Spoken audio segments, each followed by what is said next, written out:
बरोबर, बरोबर आहे. आणि तुम्ही मला वाटतं, की आता नागराज अण्णा त्यांच्यासोबत सैराट केलेला आहे. घरबंधू बिर्याणी केलेली आहे. मला वाटतं नाळ आहे. झुंड असा एक मोठा सिनेमा तुम्ही केलेला आहे. त्यासोबत तुमचं म्हणजे दिग्दर्शक आणि तुम्ही म्हणजे नक्की ट्युनिंग तुमचं कसं जमतं किंवा तुम्ही कशा पद्धतीने ते काम करता? तर नागरा सरांचा विषय झाला तर त्यांना ॲक्चुअली मेकअप हा नको असतो.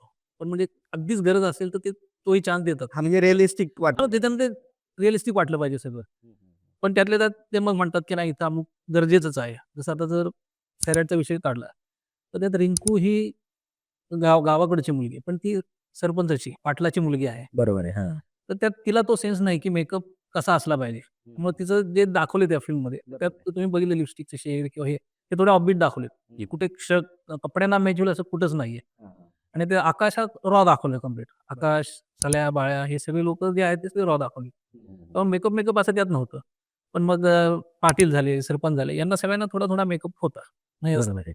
म्हणजे रिंकू फक्त ऑफबीटला केलं होतं. आपण तिचं पण ती सुरुवातीची रिंकू हां, सुरुवातीची रिंकू नंतर वेगळी आहे. मग तिचा रुबाब, तिचं येणं-जाणं. हां, म्हणजे तिच्या डायलॉगमध्ये असलेली रिंकू वेगळी, गाण्यातली दाखवलेली रिंकू वेगळी. म्हणजे ती तुम्हाला जाणवत असेल जाणवतं. गाण्यांमध्ये वेगळं झालेलं. हो, हो, हो. त्यात त्या ती फूल उचलतानाचं तिचा तो लूक किंवा ती क्रॉस होते क्रिकेट खेळताना तो लूक, बरं. त्यात तुम्हाला सगळा फरक जाणवेल. हो, हो. हां. आणि त्यावेळेस मला तेवढी लिबर्टी दिली होती सरांनी, की हिच्यापुरतं तू कर म्हणून. बरोबर.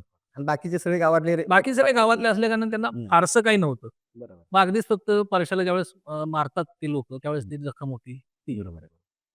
नाही बरोबर आहे. आणि चित्रपट पण तो रिअलिस्टिक म्हणजे तो हां, चालला चालला रिअलिस्टिक. पण लोकांना तर खरं वाटेल. त्यात मग काही गोंधन असतील, गोंधनाचे प्रकार असतील, जसं आता नाळचा विषय झाला. नाळमध्ये पण फारसा मेकअप नव्हता, पण गोंधन. बरोबर. मग ती आजी जी क्वार्टर बसलेली आहे, तिच्यावरती थोडं करायचं होतं. ती खूप गोरी होती आजी. सो तिला पूर्ण टॅन करून त्या सुरकुत्या हे सगळं दाखवायचं होतं.